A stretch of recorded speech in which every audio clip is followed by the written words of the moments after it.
Hey, what's up, my friend? Now we're into the dominant thought. So I'm gonna give you a tad bit more motivation, okay? Because I know I've been giving you a lot of work, a lot of homework about motivation, the mindset, personal finance, how to get started in real estate thought processes. And before we get into the meat and potatoes of real estate, I still want to revisit the mindset because I want to make sure you're staying positive, okay?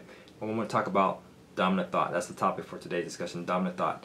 Your most dominant thought will always become a reality. I heard this from a preacher, actually. His name's escaping me.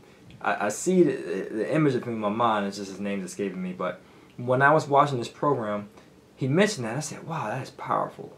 And it's so true.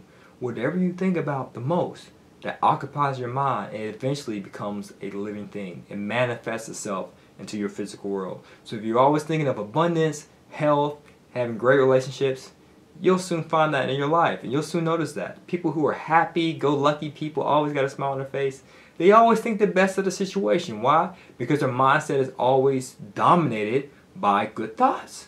But a person who's always an emotional drag, who's always just nasty to be around, they're just unpleasant, they bring you down, you feel like drained after you meet with them. You might know some people like that.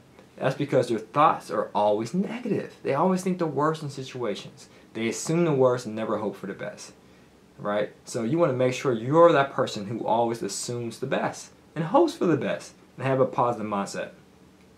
So I want you to keep in mind, you will close on your first deal within the next 12 months, and you become financially free and independent within the next 5 years.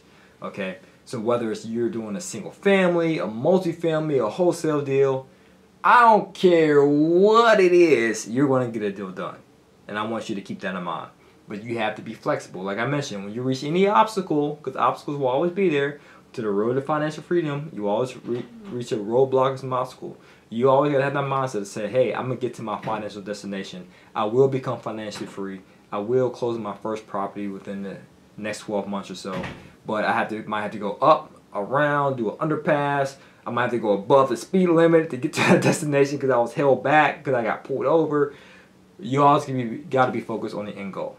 So I want that to be your most dominant thought, that you're going to succeed no matter what limitation presents itself before you. Keep that in mind. Because not everything is going to be a linear process. Don't think the road to success is going to be a straight shot. I'm sure you've participated in road trips before and it wasn't just a straight shot. You might have had to take a detour, get off at the loop, might have been traffic, there might have been an accident, so you had to take a detour. That's life, right? The road to success is not always linear. You might have to go here, up, got to go around here, up, got to go diagonal now, up, got to stop, I got a flat tire, got to change that. Oh, I'm tired, I'm feeling burnt out, I need to rest up and recharge my batteries, so that's going to delay the time, but you will get there. Or you might get unfavorable appraisal back, and oh man, I can't quit my job at 30. I gotta wait till I'm 30 years old in 6 months. But guess what? I still got there. So I want you to keep that mindset as well. All right. And if you lose a lead, a deal, a partner, a cash flowing property, don't get upset and don't lose faith. Stay positive. You too will get there. And you got to get rid of the no's to get to a yes. So meaning that's sales, right? That's why I love salespeople. They face a lot of rejection. To be in sales, you get a lot of people tell you no a lot. So you got to develop a thick skin, and that's what I want you to do. As an entrepreneur, in essence, you have to be a salesperson. As I mentioned, that's one of the skill sets you need to have.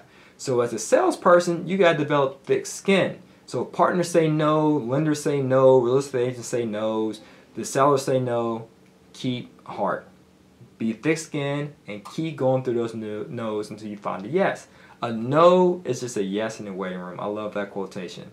And just keep in mind, if you keep experiencing a lot of no's, there could be something wrong with your strategy. It could be one missing piece you're missing.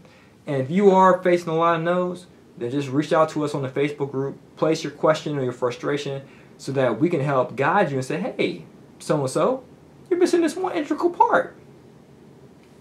Like I had an investor guy, he reached out to me and said, yeah, with partnerships, I keep getting to know with partners, they love it when I do their education, we'll get into that later. They love the aspect that I talk to them about the deal, but when I say wiring me the money, they keep saying no and they back out. And I just don't get it. I said, I told her laugh. I said, oh man, of course they're saying no because they don't trust you. They don't know you yet. It's their first deal. That's why I never tell the partner, my limited partner, to wire money to me personally. I always tell them in the calls, hey, I want you to wire the money to the closing attorney. Not to me. I don't need to touch your money. Send it to the agent. I mean, not the agent, but the closing attorney prior to closing. That's it. And they're cool with that because they trust an attorney. And then after they do that, that's it. They want to do more deals with me. But that money doesn't need to touch my hands. Even my acquisition fee, I just, hey, I'll just take credit for it in regard to the equity. That's it. And he was like, whoa, I didn't even know that. I just thought they had to send me the money and then I had to wire it to the closing attorney. I never thought about, hey, you wire the money to the attorney, I'll wire my money, and make sure we do it in advance prior to closing so that it gets to the closing attorney in time before closing. That's simple nuggets.